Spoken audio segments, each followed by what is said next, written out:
1980년 태어난부터요 2000년까지 태어난 자들을 가리켜서 밀레니얼 세대라고 부릅니다. 베이비 부머 세대가 있었고요. 그 다음에 X세대가 있습니다. 그 다음 세대를 가리켜서 이거를 밀레니얼 세대라고 부릅니다.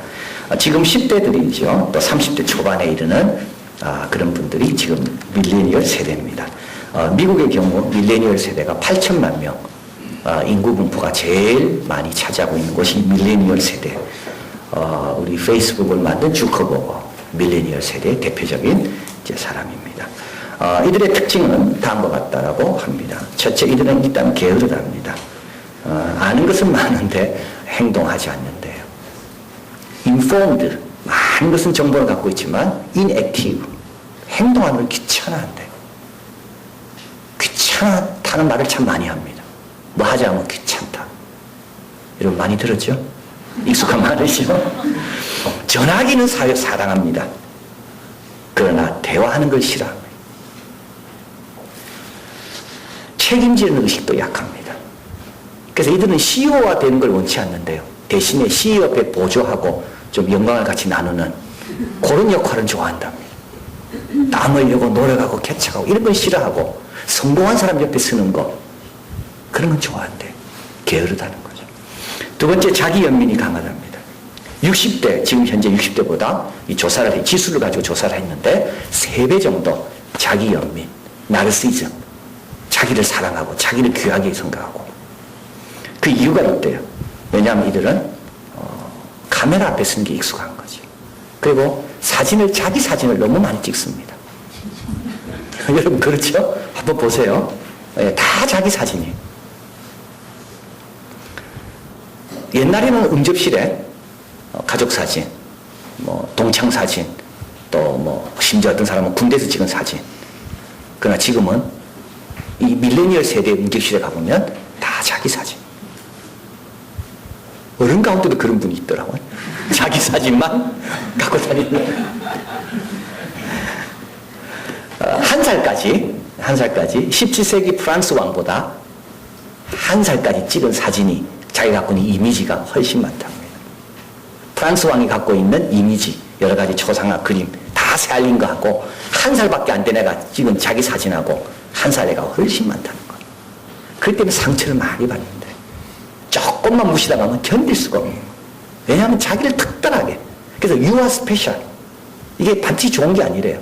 어린아이한테 you are special 이건 좋은 말이지만 15살, 16살 때 나한테 you are special 그거는 그 아이를 망치는 거라. 근데 자기가 스페셜이라고 자꾸 생각하면서 자기 연민. 그리고 마지막으로 권리의식, 인타이틀먼트. 그래서 매년 2년마다 자기는 승진해야 된다고 생각한답니다. 행동 바꿀 생각은 안 하고. 불만이 있으면 위에 사람과 이야기하는 거는 자기 상대가 아니라고 생각하고 회장님이나 사장님에게 직접 이메일을 보낸다. 기대가 크기 때문에 앞으로 이들은 아마 자기 기대를 충족하지 못함으로 겪는 좌절, unmet expectation. 그러니까 만족되지 않는 기대감. 그로 인한 좌절을 아마 제일 심각하게 겪을 세대가 바로 이 세대일 거다라고 예측합니다. 장점도 있습니다. 그들은 나와 너를 구분하지 않는데 별로 그렇게 구분에 관심이 없대요. 다 똑같다고 플랫. 세상은 평평하다. 너도 연예인, 나도 연예인. 별 그렇게 구분하지 않는데. 다른 것에 대해 별 관심이 없습니다. 미에 대해서는 낙관적입니다. 이 세대를 가리켜서 me 제너레이션. 자기만 아는 세대. 이제 앞으로 이제 이 세대가 미래를 이제 이끌어 가야 될 겁니다. 그래서 사람들은 염려합니다. 우리의 미래를 이 사람들이 이끌어 가야 되는데 우리 세대는 어떻게 될 건가? 근데 이 염려는 X세대도 마찬가지였습니다. 럭비강처럼 어디 뛸지 모르는 그 세대가 주역이 됐을 때 우리는 어떻게 될 건가? 근데요, 놀라운 거는요, 성경은요, 미래를 보려면 사람을 보면 게 아니라고 이야기합니다. 우리의 미래는 하나님 손에 달려있다고 가르쳐줍니다. 이게 다른 내용입니다. 세상 사람들은 사람을 보면서 미래를 염려합니다. 그러나 하나님은 이사야를 통해 우리 주시는 말씀은 미래를 보고 싶으면 하나님이 어떤 분인지를 봐라. 미래는 하나님 손에 있다. 미래가 희망찬 이유는 두 가지인데 이사야서에서 우리에게 말씀하는 거죠.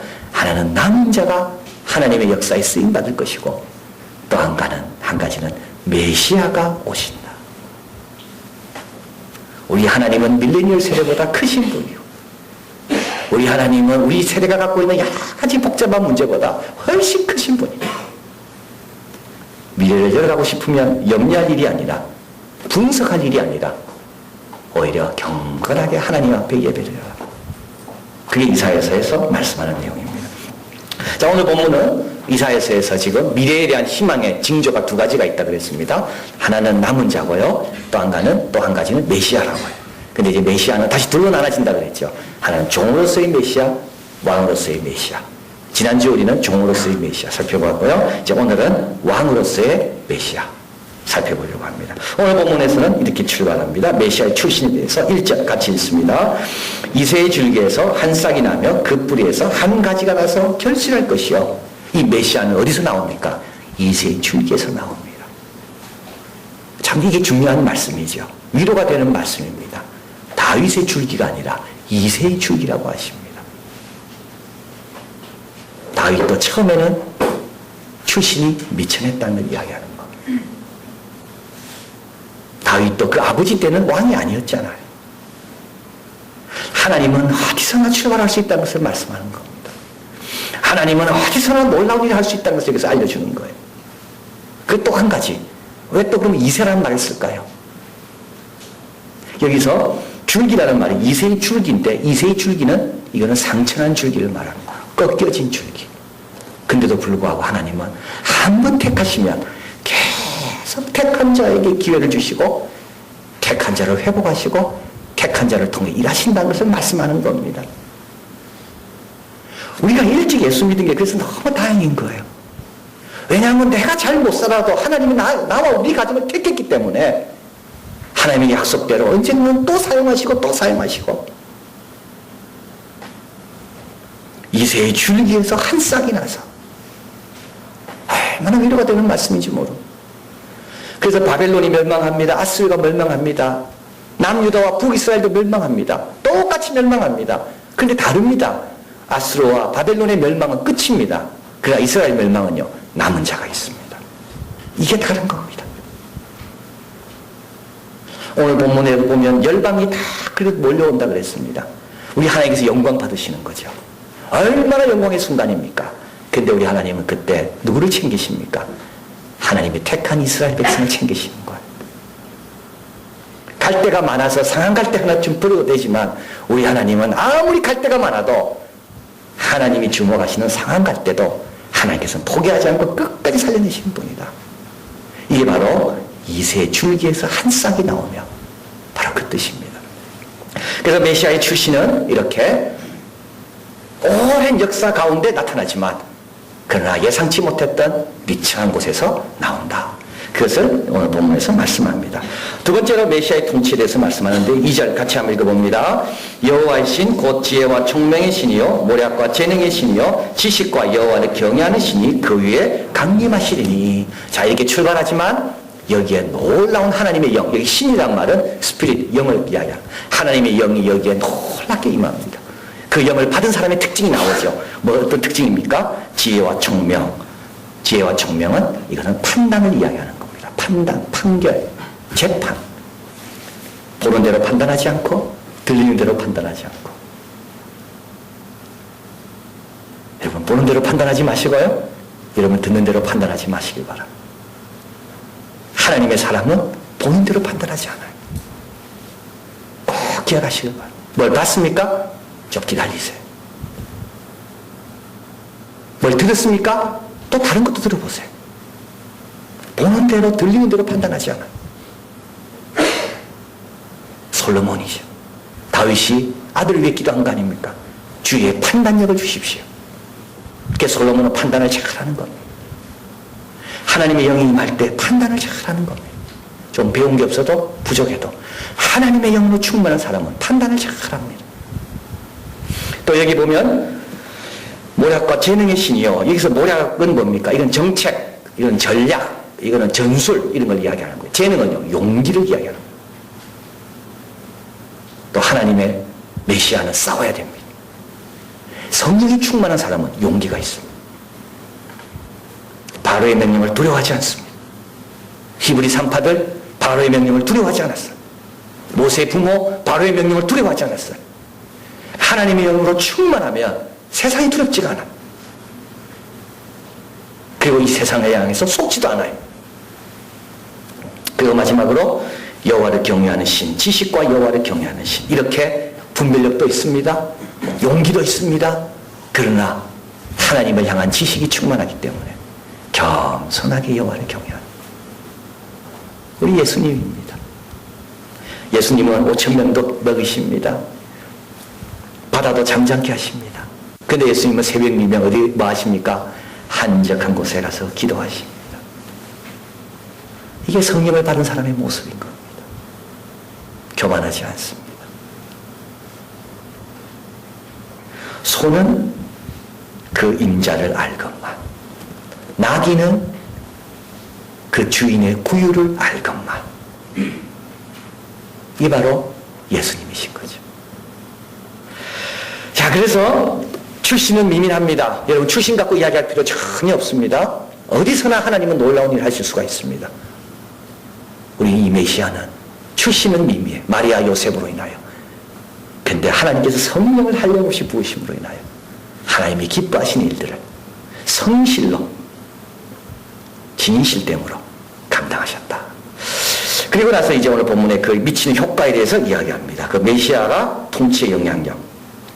6절 가볼까요? 같이 있습니다. 그때 이리와 어린 양과 함께 거하며 표범이 어린 염소와 함께 누우며 송아지와 어린 사자와 살찐 짐승이 함께 있어 어린이에게 이끌리며 7절입니다. 암소와 곰이 함께 먹으며 그것들의 생기가 함께 엎드리며 사자가 소처럼 풀을 먹을 것이며. 자, 여러분 이 구절 한번 가만히 한번 생각해 보십시오. 이게 이제 하나님의 통치가 온전히 임하고 메시아가 공의와 성실로 다스릴 때 일어나는 일입니다. 그런데 이게 가만히 한번 보십시오. 이리와 어린 양이 함께 거하며, 여기서 지금 누가 문제입니까? 이리와 어린 양이 함께 거할 때 이리는 문제될 게 없죠. 어린 양이 문제죠. 그 다음에요, 표범과 어린 염소 함께 누우며, 여기서 누가 지금 문제가 위험합니까? 어린 염소가. 근데 함께 눕는다는 말은 뭡니까? 어린 염소가 제정신이 아니라는 걸 이야기하는 거. 거기 가면 안 됩니다. 어린 염소는 지금. 양은 그 옆에 있으면 안 됩니다. 제정신이 아닌 거예요 지금.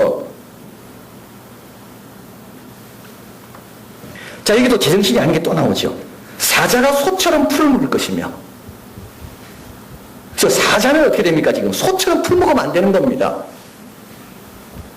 또 제정신이 아닌 게 또 나옵니다. 젖 먹는 아이가 독사의 구멍에 장난하며, 젖된 아이가 독사의 구멍에 손을 넣으며, 그 다음에 6절에 보면 어린 사자와 살찐 짐승이 함께 있어 어린이에게 이끌리며. 모두가 지금 제정신이 아니에요. 여러분, 함께 한다는 걸 꼭 기억하시길 바랍니다. 저 사람과 함께 하면 위험합니까? 저 사람과 함께 하면 내가 옛날 상처가 자꾸 생각납니까? 저 사람과 함께 하면 내 신분이 위험이 느껴집니까? 여기서 함께도 상관없다는 말은 자기를 잊었다는 말입니다. 자기를 잊었어요. 내가 어린 양이라는 걸 잊었어요. 내가 약하다는 것도 잊었어요. 내가 사장하는 것도 잊었어요. 내가 일이라는 것도 잊었어요. 잊으면요, 겁날 게 없습니다. 잊으면 내 옆에 누가 와든 아무 상관이 없어요. 이사야 65장에 가보면 25절에 이 구절이 그대로 반복되어 나옵니다. 나의 성산에는 해안도 상한도 없다. 그리고 나서 그 앞에 17절에 한번 같이 한번 가봅니다. 같이 읽어봅니다. 보라, 내가 새하늘과 새 땅을 창조하나니 이전 것은 기억되거나 마음에 생각나지 아니할 것이로다. 잊었다는 말이 여기서 나오는 거죠. 내가 사장인 걸 잊었습니다. 내가 곰인 걸 잊었습니다. 내가 어린이란 것도 잊었습니다. 내가 사장이라는 거, 내가 뭐 돈 많은 사람이라는 거, 내가 많이 배운 사람이라는 거, 또 안 그러면 나는 배경이 없다는 사람이라는 거 다 잊었습니다. 누구 앞에 서도 아무렇지도 않은 거. 이게 뭐라고요? 이게 새하늘과 새 땅인 겁니다.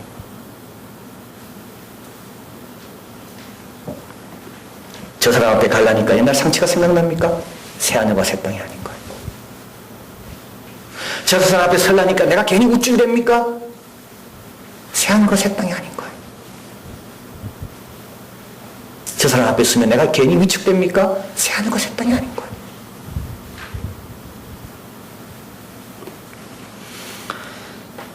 그럼 어떻게 해줄 수 있나요? 오늘 본문 9절에 있습니다. 같이 읽어봅니다. 이는 우리 바다를 덮은 같이 여호와라는 지식이 세상에 충만할 것입니다. 여호와라는 지식이 충만하면 이거는 아무것도 아닌 겁니다. 하나님의 영광의 너무나 놀라움을 내가 발견하면 나는 다 있습니다.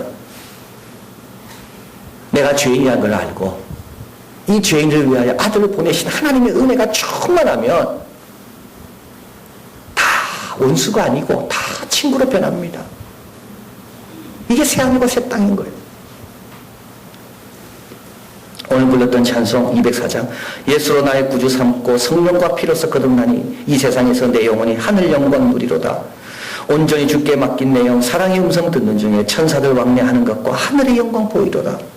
이 하늘의 영광에 비하면 아무것도 아닌 겁니다. 주 안에 기쁜 누림으로 마음의 풍랑이 잔잔하니 세상과 나는 간 곳 없고 구속한 주만 보이도다.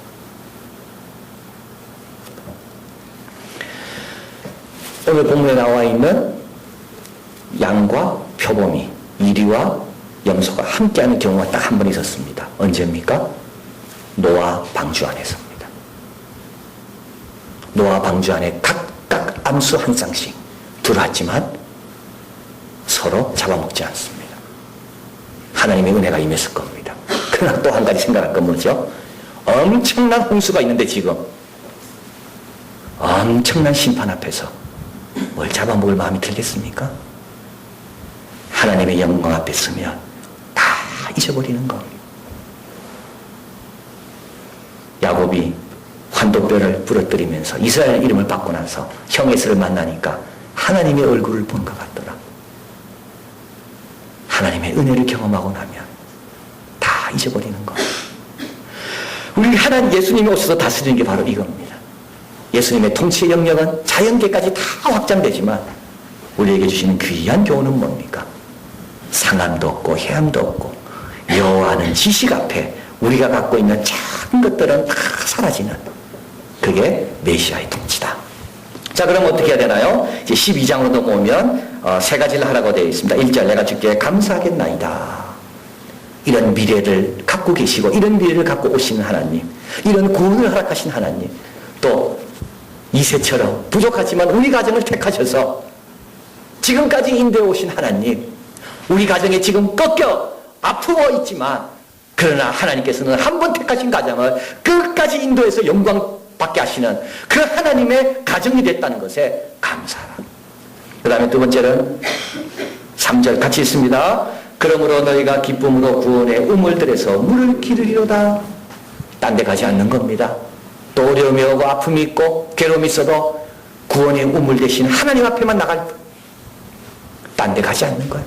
딴 데 방황하지 않는 거예요. 주밖에 다른 복이 없나이다. 그러고 나서 계속 주님 앞에 나오는 거예요.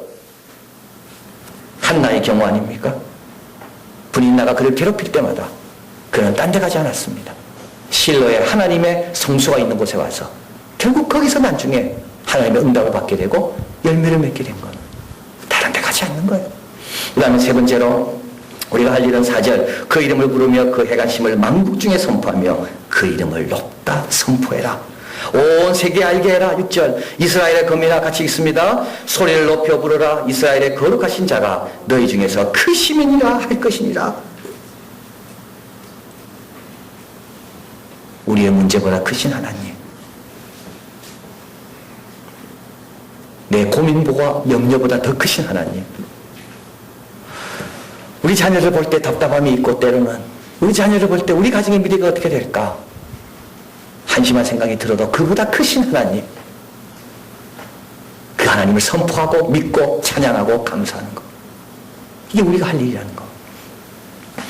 요한복음 4장에 보면 우물가의 여인이 나옵니다. 예수님께 이렇게 말합니다. 메시아 곧 그리스도라 하는 이가 오실 줄 내가 아노니 그가 오시면 이 모든 것을 우리에게 고하시리라. 예수님께서 그녀에게 말합니다. 네가 말하는 내가 그다. 메시아가 오셨다는 말이에요. 그 다음에는요, 이 여인이 하는 일이 뭐죠? 물동이를 버려두고 자기 동네에 갑니다.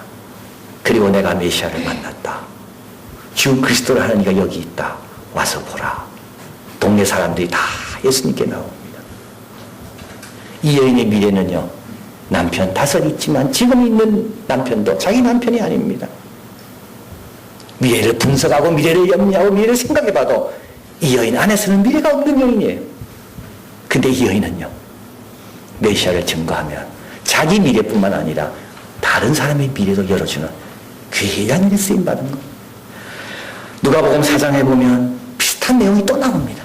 예수님께서 회당에 들어가십니다. 거기서 이사야 글을 인용하면서 이 글이 오늘날 너희 귀에 응하였다. 내가 그다 말씀합니다. 그런데 나사렛 회당에 있는 사람들의 반응은요, 그는 요셉의 아들이 아니냐. 반응이 안 좋아요. 그리고 예수님의 설교를 듣다 더 둔해지고 예수님을 낭떠러지로 끌고 가서 밀어뜨리려고 하는 것. 오늘 주님께서 우리에게 말씀합니다. 이 글이, 오늘 이 글이 너희 귀에 응하였다. 그가 바로 나다. 우리가 할 일은요, 비록 형편이 어려워도 이새의 줄기 같은 상처가 나 있어도 하나님의 약속을 붙드는 겁니다. 그리고 문제 자꾸 이야기하지 마세요. 여기 와서 여기 문제, 저기 가면 저기 문제. 문제 이야기하지 마세요. 이야기해도 해결 안 됩니다. 하나님의 크심을 보면 해결됩니다. 하나님의 지식으로 충만하면 더 이상 문제가 안 됩니다.